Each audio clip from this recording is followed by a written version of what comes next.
think it's about time I did that. Ladies and gentlemen, welcome back to another video. Hopefully you're doing fantastic today, and welcome back to CuppaTeaSMP. It is episode 7, and once again we are starting the episode off by flying over my island. You can see here that once again I have worked a little bit on this in between episodes, mainly in this area right here. You can see what used to be a giant grass hill I have started to convert into a mountain, and I think this looks, honestly, I think it makes it look a bit better. Instead of it just being a massive hill of grass, I think turning it into stone makes it look a whole lot better, because then what we can start doing is start putting some giant rock spikes in the water surrounding this place to make it maybe have a bit more story, so we can have some shipwrecks lying around. Of course we would have them on this side because having it over here wouldn't exactly make any sense with this ship here, but I think it would be a really cool idea to add some more story to the world. Now, moving away from what we've done off camera and moving on to what we did on camera, in the last episode we built this giant monstrosity of a farm, and I must say it's incredible. Ever since I started this realm, this was what I wanted to build. When I started the world, this was what I was focused on, and so I'm really glad that in the last episode we managed to get this all built. And you can see I've got 91 levels. This thing is absolutely incredible. I'm not sure how many levels I had before we started using this, but I'm sure it wasn't nearly as many as this, so soon, eventually, we will get to level 100. In fact, I think I may have reached level 100 not too long ago, but I needed to enchant some stuff, but that doesn't really matter because we can get 10 levels back in probably around about a few minutes. So this thing is absolutely incredible, and I am really glad that we managed to get this done in the last episode. Now, moving on to what we're going to be doing in today's episode is going to be more base building. You can see here that I have added some more foundations and outlines to where the next buildings are going to be, and this is what I plan on doing. Instead of doing a massive building that takes up this entire area here, I'm actually going to split it into 2 buildings. Now here you may say this is 2 separate buildings connected by this bridge, but this is all one big building. This building, however, are going to be separated, so this building is not going to be connected to this building. This building right here, what I want to do is make a storage system, because right now the storage room that I have isn't exactly very good. You can see I've just got a couple of chests here scattered around, and yeah, they're starting to fill up pretty quickly. Oh god, I hate this. There we go. You can see they're starting to fill up, and I do need a bit more room because this isn't doing it for me. This is definitely not doing it for me. We're going to need to build a better storage system with more chests. And this building right here, you can see I've already started to build what the interior is going to be. This is going to be a furnace room where we're going to have all of our furnaces, because this right here, these 4 furnaces are the only furnaces I have in my base in total. There's no furnaces in this building right here. These are the only ones I'm using. So this room right here is going to be specialized for smelting. Now, something you may have noticed that I did with this building is that I knocked out a hole in this wall. Now, I can't remember if I mentioned this or not, but why this is here is there's actually going to be a bridge that connects from here that goes to this building. So both of these are going to be 2-story buildings. This one mainly, so you're going to walk across a little bridge here that connects to on top here, and what I'm thinking we do on the top floor is make a vault for all of our valuables. So we have our storage system here, and then our valuables can go in a locked vault. I think that would be a pretty cool idea. Now, I did start gathering some of the resources for this build, but I have a feeling this is not going to be nearly enough resources. You could see in the time lapse when I built this building, I actually had to get some members to help me gather some more resources because I ran out of stone brick and some more oak wood. You could see I was planting trees because I had run out of oak, so I'm probably going to have to do a bit more resource gathering in this episode. But for now, I think this should be enough to at least finish at least the bottom layer of one of the buildings, and then hopefully start on the top floors. But before we do start building, I just want to remind you guys that if you do enjoy this type of content and you enjoy the CuppaTeaSMP, make sure you leave a like on this video and subscribe if you're new, and if you do subscribe, make sure you hit the bell, make sure it's ringed so you're notified every time I upload and you don't miss out on the content that you enjoy. But without further ado, let's get into building.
And there we have it, ladies and gentlemen. The exterior of this building is now completely done. Now, surprisingly, we didn't actually run out of materials while building this, and we had everything needed to finish this up. However, I am now currently out of said materials. You can see here that our wood supply is non-existent at all anymore. There are barely enough wooden resources to finish this build. We're going to be doing the exact same design as we have been doing with this house over here.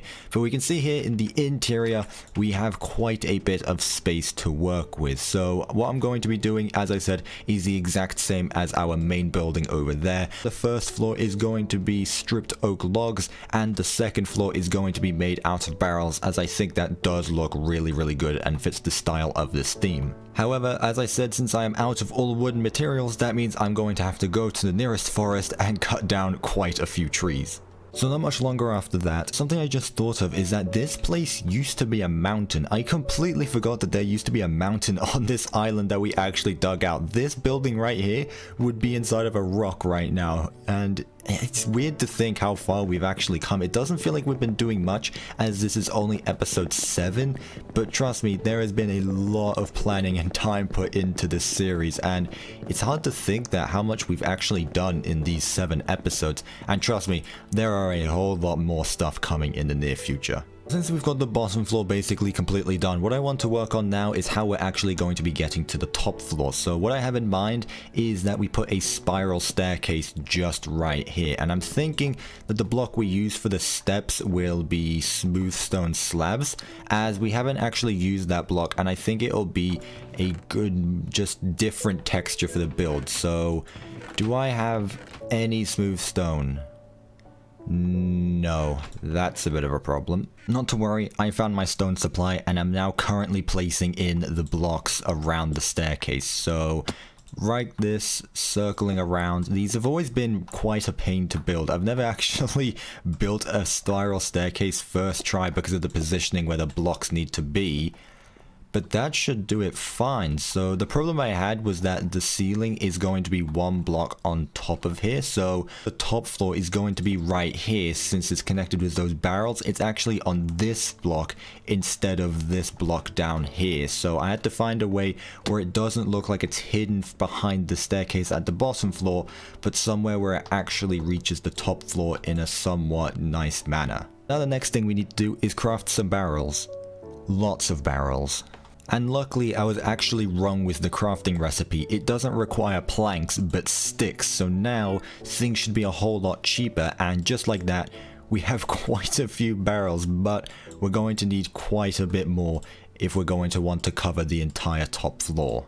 And now that we've got all the barrels in connecting that building to this building, I just want to tell you guys, if you ever build a base, please do not make an important block out of barrels. I don't think there's ever been a more annoying block to place than barrels.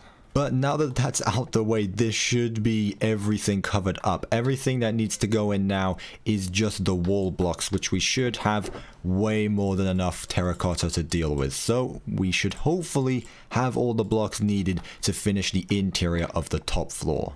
But aside from that, the basic interior is now done. You can see here, I went ahead and added the wall here. This is where the vault is going to be. I said that there would be a vault here. This room is going to be separate, but in here we're going to have a door. It's not really going to be a secure vault, it's just going to be an iron door and a lever. It's not going to be anything super secure, but it's going to look cool anyway. And here we're going to have all of our riches, so I'm thinking we can place down a few diamond blocks, maybe a few emerald blocks. This is really just for display. It's not really going to have any use whatsoever, but I think it would look cool anyway. Hello, sir. Can I help you? Can I help you? No? Don't even close the door behind you. All right. This is an improvement. This is an improvement. He's gone up the stairs. What is he doing? Hang on. I need to follow this. What is he doing? Can I help you? He's not even attacking me. What's wrong with you? Are you all right? Can I help you? Can we keep him? Am I allowed to have a pet drowned? You won't be mad if I replaced you. But now that we've got the second building all done with, what I want to move on to now is building the storage system. Now, this isn't going to be any type of fancy automatic sorting. This is really just going to be a giant open room filled with a bunch of chests. It's more going to be of a display thing more than a functional storage system, but I think it will look cool anyway. Before we can move on to that, I'm going to need to do a bit more resource gathering. So I'm going to get all the resources needed, and then we can get right into building. And after a little bit of resource gathering later, I'm pretty sure that this should be all the materials needed to make this storage system. It's not going to be the exact same as these buildings here. You can see we have spruce as the bottom layer and then oak as the top. This building is just going to consist of the spruce blocks. So you can see here, I got myself quite a bit of spruce blocks, and then the interior is going to be a mix of some oak slabs as the ceiling and a little bit of trapdoors as well. So just wanted to mix things up a bit. Now again,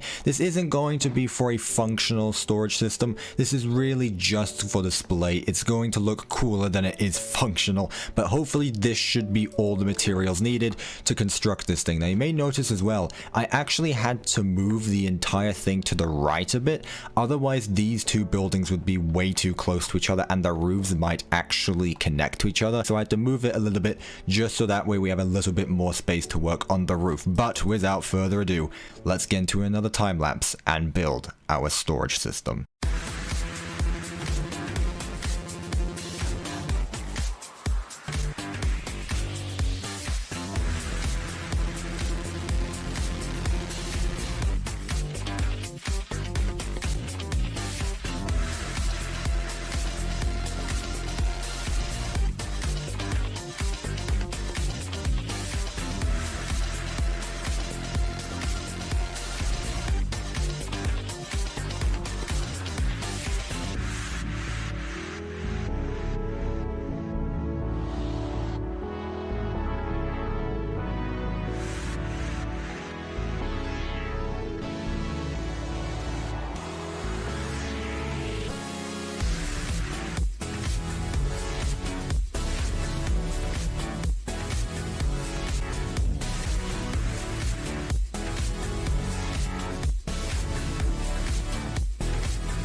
And there we go, the storage system is now all done. Now I did say this place was just more for visual and not so much functional, but you can see here I tried to make almost like a big ship storage area where you would have some supplies for stuff like that, because you can see here I've got the barrels full of my sugarcane just here and it's being traded onto the ship here. So I thought it'd be a cool idea that this ship is trading supplies that I have on this island using this storage system here. So eventually I'll try to get some of my items moved from that base over there over into these chests. I'm not sure how I'm going to sort them out yet, but I think we do have enough space to work with. So I'm pretty proud of this place. Again, it's pretty different from the other buildings I've made. Instead of it being two different types of color palettes, it's all just one type of block, all spruce, and then the roof is made out of dark oak planks. So I really like this. I think it looks really, really good. Now, I did have to light this place up immensely because I definitely didn't have some creeper incidents earlier on. But after that, this place should all be lit up and all done. So I am really proud of it. And this island is now looking a lot more crowded, but a lot more complete at the same time. The next thing that we will do to this island will most likely be over here. If we get this place all flattened out, I'm pretty sure I could probably squeeze in 2 more buildings into this place. And yeah, it's all coming together. The base is looking really, really nice. Now, I'm not sure if I do want to go ahead and build a mega base. I see this as being, oh goodness, I see this as being my base for the entirety of the season, as it's just really nice. You know, I've always wanted the feeling of having an enclosed city, and this is the dream I had in mind. Just this area here, this walkway with the bridges connecting buildings, the pathways going places. This place is amazing. I am really, really happy with the way this has turned out, and hopefully you guys like it too. If you have any other build ideas that I could do, maybe I could expand the island and add more buildings. Make sure you leave some tips in the comments below. I will be reading all of those to see any ideas that you have. Now, there is one last thing I have planned for this episode, and it involves being in the shopping area. While we are here, we might as well check if we've made any sales. Nope, we've made nothing since the last episode. You can see here in the last episode, speaking of which, we made this amazing pathway, and it looks absolutely amazing. I'm really liking it. However, I decided to save this area here. Over Christmas, we had a Christmas tree here and gifts given to the other members. What I want to do here is maybe build a park, but for now, we're going to have a board full of all the rules for the server, because right now, there's not really anywhere that the rules are. So what I want to do is try to make a government for at least the shopping island from now, and then later on we can start building laws for the entirety of the realm. Right, so I took a little bit of time, thought about some rules for the shopping island, and this is what I have come up with. Shopping island law. Rule 1. All shops must be actively restocked. 2. All shops must have an income. Number 3, I don't know why that's blurred out, but we'll have to ignore that. All shops are required to pay a tax of at least 20% of their income. Once you have read these terms, you must sign your name on the paper provided. Anyone who does not will have their shops removed in order by the T Prosperity, which is what I have decided to name the government that we are going to have on this realm. I think it works really, really well. And also it rhymes, so that's an added plus right there. And something else I'm going to add are these fabulous looking banners right here. They look a lot like a teacup with some steam coming out. I really, really like this. Also, this took an enchanted golden apple to make, so hopefully those worked well, because I used an enchanted golden apple to make those, so you guys better like them. And then right here we have the chest. As I said, I will take my paper and I will sign my name as I'm the one who made them. So I'm going to do CuppaTeaExe, and that is my name right there. And what I'm going to do now is I'm actually going to put these banners here. I'm going to make a few more of those, put those in the chest. So once you've signed your name, what you can then do is take a banner and place it next to your shop. That way I know you have signed the agreement and your store will not be removed, because otherwise I'm not going to know who has signed the pact or not, and I'm going to have to remove their stores anyway. So that is where I'm going to leave this video here, guys. Hopefully you guys did enjoy this video. If you made it this far into the video, you obviously enjoy this type of content, so make sure you leave a like and subscribe. And if you do subscribe, make sure you hit the bell so you're notified every time I upload and you don't miss out on the content that you enjoy. But hopefully you enjoyed, and I will see you in my next video. Goodbye.